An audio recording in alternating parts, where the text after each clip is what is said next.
से 25 लोगों ने लिया, जो तकरीबन 7 से 8 करोड़ का मामला है झुंझुनू से। सेम स्कीम को अंजाम दिया था 150 करोड़ 100 करोड़ के आसपास, 250-300 करोड़ का पहले भी इन लोगों ने किया था, तो वहाँ से ये लोग निकल चुके थे।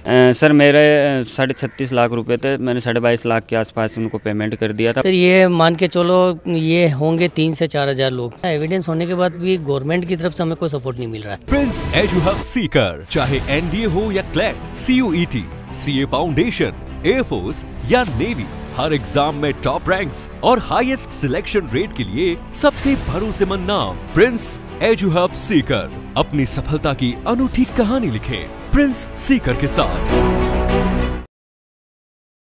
राम जी नमस्कार, मैं अरुण, देख रहा हूँ जलको झुंझुनू। फिलहाल मौजूद झुंझुनू के SC ऑफिस के बिल्कुल सामने होता है। मेरे पीछे कुछ 10 से 15 युवक दिखाई दे रहा होगा और उनको आरोप है वो ये है कि एक कंपनी के द्वारा आने बहला फुसला की ठगी को जो मामला अपने सामने आया कि पूरा मामला कौन सी कंपनी के हिसाब से जो बान ठगे गए हैं और अभी पुलिस ने जो वो कार्रवाई करते पहुंचे, क्योंकि FIR करवा चुके हैं। मैं जानने का प्रयास हमेशा करांगा, वीडियो था शेयर करना और लास्ट तक जरूर देखना। और प्रशासन से ये अपील जरूर रहेगी कि इनकी बात सुनी जाओ और अगर इनके साथ में अगर ठगी हुई है, कोई भी प्रकार को अगर अन्याय हो है तो न्याय दिलाना को जो काम है प्रशासन है बिल्कुल करना चाहिए। ये सर एक दलास इकोम इन्फोटेक लिमिटेड के नाम से कोई कंपनी आई थी, जो कि फ्लिपकार्ट अमेजन के जो पार्सल है उनको डिलीवरी करने की फ्रेंचाइजी दे रही है। ये था, एक तो पिन कोड लेवल पे था कि भाई आप पिन कोड ले लो, एक था डिस्ट्रिक्ट पूरा ले लो, और एक था संभाग स्तर पे, और एक था स्टेट लेवल। तो हम लोगों ने सबने अपने हिसाब से, जिसके पास जितना इन्वेस्टमेंट हुआ, अरेंज हुआ, उतने उस हिसाब से हमने इनकी फ्रेंचाइजी ली थी।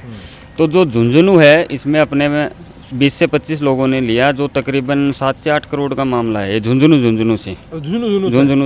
अच्छा। तो इन लोगों ने क्या किया, हमारे से जो पेमेंट लिया वो फ्रेंचाइजी देने के नाम पर पेमेंट लिया। हाँ, एज ए सिक्योरिटी अमाउंट है। अच्छा। इन लोगों ने लिया था, और जब हमने इनको सिक्योरिटी अमाउंट है वो पे कर दिया, तो फिर हम लोगों ने इनका वेट किया कि भाई ये काम स्टार्ट करेंगे। लेकिन इन लोगों ने क्या किया कि कुछ दिन काम स्टार्ट किया नहीं। जब हम लोग इनके जो दिल्ली ऑफिस है वहाँ पे गए, मुंबई ऑफिस गए, तो इनके ऑफिस के ताले लगे हुए, इनके कॉल कर रहे हैं तो इनके नंबर बंद आ रहे थे। तो ये लोगों ने कॉलिंग बंद कर दी, व्हाट्सएप लगभग सबके ऑन थे। जब इनको मैसेज कर रहे हैं तो कोई रिप्लाई नहीं कर रहा, ना कोई रिस्पॉन्स आ रहा। ये मतलब फरार हो चुके हैं। ये है इंडिया में, इन लोगों की सारी डिटेल हमारे पास है। अगर आप देखेंगे तो हमारे पास इनकी वगैरह ट्रांसफर कराया, केस आया फिर ऑनलाइन है? नहीं सर, सारे पैसे हमारे ऑनलाइन ही ट्रांसफर हुए हैं, NEFT और RTGS के थ्रू। तो ये देखिए, ये इसका चेक के थ्रू हुआ है 10 लाख रुपए का, और ये जो है ये 10.5 लाख रुपए मैंने RTGS करवाए, ये RTGS के थ्रू हुआ है, और ये मैंने चेक दी। ये दो मेरी डिटेल्स हैं और इन सबके पास है, सबके साथ भी ये सेम यही चीज़ हुई है। अच्छा। अब कंपनी है, इसके लिए हमने यहाँ पे SP साहब को पहले भी एप्लीकेशन दी थी, और इनके आदेश से ही हमारी FIR लिखी गई थी। और पूरे इंडिया के अंदर जब FIR लिखी गई, राजस्थान में झुंझुनू जिले की पहली FIR थी। कहीं पे भी किसी ने भी FIR नहीं ली थी इंडिया के अंदर। हमने बहुत कोशिश करी, यहाँ पे 10 दिन भागदौड़ करके FIR करवाई। 4 अप्रैल को हमारी FIR हुई थी। अभी तक उस FIR के प्रति हमें कोई रिस्पॉन्स नहीं मिला है अभी।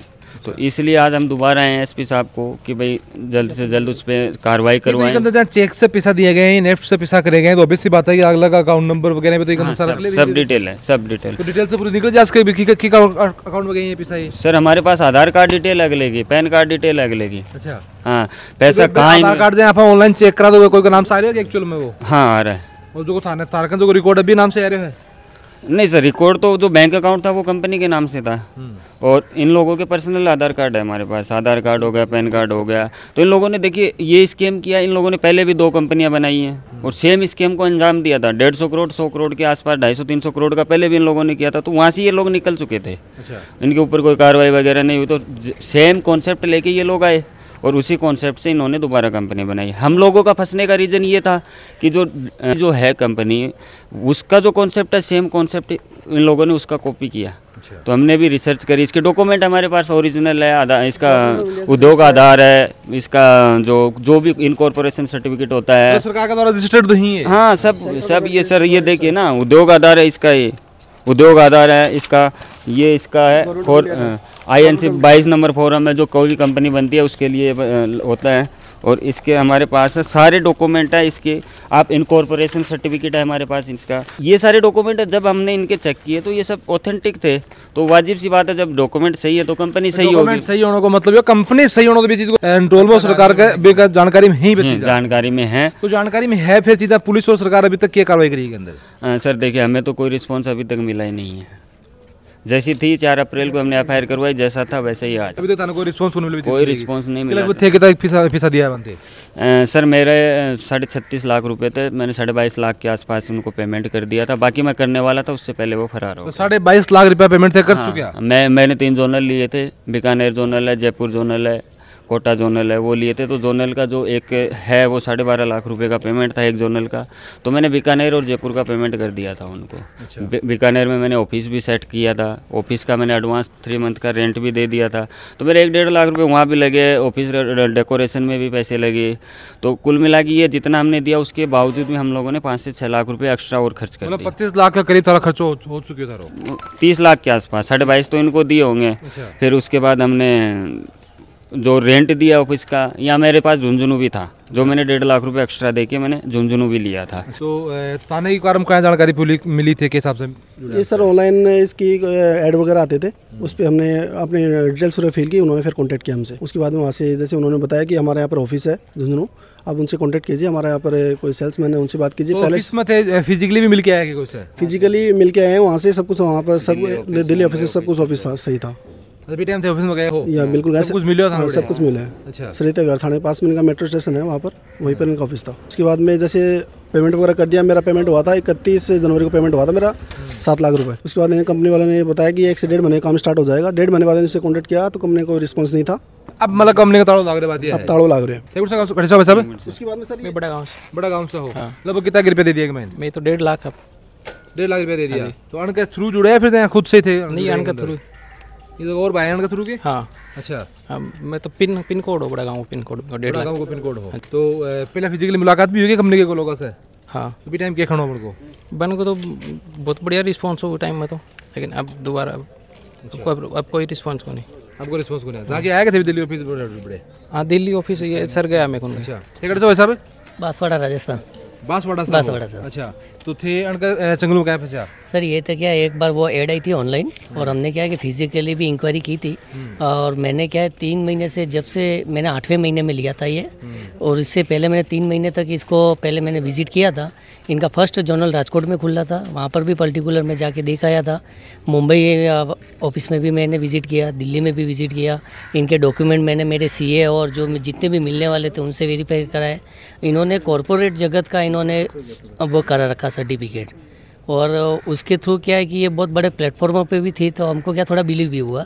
और उसके हिसाब से एक्चुअली जो मेरा एग्रीमेंट हुआ था उसके अनुसार जो टर्म्स एंड कंडीशन थी, तो इन्होंने 3 से 4 महीने तक तो फॉलो की। और मेरा जो पेमेंट था वो फरवरी से आना बंद हो चुका था। उसके बाद हमने विजिट किया था, वहाँ सारे सब न तो किसी एम्प्लॉय का नंबर लग रहा है, न कोई ऑफिस में है, कुछ भी नहीं है। उसके बाद हमने क्या है दिल्ली में भी हमने पैन इंडिया वालों ने मिलके हमने क्या बोलते हैं जो मुख्यमंत्री है रेखा गुप्ता जी, उनको भी ज्ञापन दिया। EOW कार्यालय में भी हमने दिया। उसके बाद क्या बोलते हैं सरिता थाना में हमने हमारे कम से कम 200 लोगों की अपने रिपोर्ट भी दर्ज कराई। उन्होंने सिर्फ FIR काटने के लिए मना कर दिया। और जैसे ही हमने रिपोर्ट दर्ज कराई तो हमारा सारा जो आपने जितनी थी 200 लोगों की कंप्लेन है उन्होंने EOW कार्यालय में यानी वो प्रेषित की। अभी तक भारत में अगर आप माना तो लगभग कितना लोगों का साथ फ्रॉड है? सर ये मान के चलो ये होंगे 3 से 4 हज़ार लोग। 3 से 4? हाँ, 4। राजस्थान से लगभग? राजस्थान से सर यदि पूरा ये जैसे सर बोल रहे हैं झुंझुनू का इतना है, मैंने जहाँ तक विजिट किया और जहाँ तक मैंने जो डाटा कलेक्शन किया, राजस्थान का 80 से 90 करोड़ का मामला है। और ऐसे ने से 80 से 90 करोड़ का मामला भी मुझसे बता रहे हो कि 7-8 करोड़ तो मात्र झुंझुनू। जैसे मेन लोग इसमें आदर्श मिश्रा है जो CEO था कंपनी का, अरुण कुमार दास है, श्याम सुंदर है, प्रियंका है, इसमें अंकित है, एक रवि चौधरी है। इससे पहले फिजिकल मुलाकात हुई तेरी? फिजिकल मुलाकात हुई सर दिल्ली ऑफिस में। अच्छा। हाँ, उसकी जैसे इसमें डिटेल्स है। ये VS शिवराम है जो कंपनी के डायरेक्टर हैं, उद्यम जाना है जो कंपनी की CEO है। इसके अलावा जैसे हमारे पास इनकी डिटेल्स है, आधार कार्ड, पैन कार्ड, इनकी गाड़ी की डिटेल्स वगैरह हैं। ये आदर्श मिश्रा है, ये प्रियंका है, ये पहले भी पुरानी कंपनी अलग अलग नाम से थे। ये करुणा है जो बॉम्बे बैठती थी, और ये संजय मिश्रा है सेल्स डायरेक्टर है। ये अंकित है जो अपना अकाउंट्स डिपार्टमेंट में था। अच्छा। इनकी डिटेल्स काफ़ी है। विक्टिम जैसे हमने दिल्ली AWS में दिया है, PMO सीबीपी साथ चेक के द्वारा और नेफ्ट के द्वारा किया सर पूरा। डिटेल का डेवन की डिटेल सर मत लाया नहीं, बाकी इनके पास पूरी डिटेल है। बता देता हूँ, लगभग कितना रुपये दिए मैंने दिया था 750 सर, 7.5 लाख। हाँ 7.5 लाख रुपए। मैंने उनको ऑनलाइन पेमेंट ही किया था, इन्होंने जो मेल दिया ये इनका टोटल पेमेंट डाल रखा था वो भी दिया है। सर हमारा रिक्वेस्ट ये है कि हमारे पास इतना एविडेंस होने के बाद भी गवर्नमेंट की तरफ से हमें कोई सपोर्ट नहीं मिल रहा है। हम क्या जैसे हम हमारे नियरेस्ट थाने में जाते हैं तो वो कहते भैया आप तो एप्लीकेशन दे दो, हम इन्वेस्टिगेशन करेंगे। जब इन्वेस्टिगेशन दिल्ली बेस पे हो चुकी है तो फिर हमारी FIR लेने में कहाँ समस्या आ रही है। इसके लिए हम क्या है कि हमारे क्या है कि आपने यहाँ से इनका हुआ था सुनील जी का FIR, तो उसके बेस पे हम क्या है कि सपोर्ट के लिए हम और हमारा भी कुछ हो जाए यूँ करके आए हुए। FIR हुई है और आप देख रहे हैं कि अंदर जो वो चेक एक बार चेक के द्वारा भी पेमेंट बंद करे गए हैं। और एक अंदर बता दूं कि क्या नाम है कंपनी को, क्या नाम है, दलास इन्फोटेक प्राइवेट लिमिटेड ई नाम से जो कंपनी की फर्म खोली गई है। और एक नाम पर ही जो वो एक अंदर आप देख रहे हैं कि 10 लाख रुपया को जो चेक के द्वारा पेमेंट आन करे गए हैं। और बताया गया है कि कंपनी बिल्कुल रजिस्टर्ड ही है, उद्योग के अंदर भी रजिस्टर्ड ही। और अगर रजिस्टर्ड है तो ऑब्वियस सी बात है कि सरकार का इस चीज़ का पूरा डाटा ही, जितना भी लोग का डाटा और आंकड़ा बनकर मौजूद ही, अगर सरकार चाहे तो ऑब्वियस सी बात है कार्रवाई करके और अन का जगह पैसा में वापस दिलाने का अंदर प्रयास कर सका है। और करनो भी बन चाहिए क्योंकि पूरी डिटेल बनकर है। और तारों के मानना है कि ये सब चुंगल में आदमी ऑब्वियस सी बात है कि 2 रुपये की आमदनी के लिए जो यहाँ का काम कर रहा है। और बीम में अगर भी हिसाब से बनकर ठगी हो जाए तो खून पसीने की जगह कमाई है वह बिल्कुल बनकर बर्बाद हो जाए। तो सरकार और साथ में पुलिस प्रशासन को अंदर की कार्रवाई बढ़नी चाहिए और जितनी जल्दी कार्रवाई करके उनका जगह पैसा ही अंत तक वापस पहुँची ताकि आपको कोई नया काम है वो कर पाए। मिलांगे आप अगले के अपडेट पर, तब तक ले आगे दो। राम राम।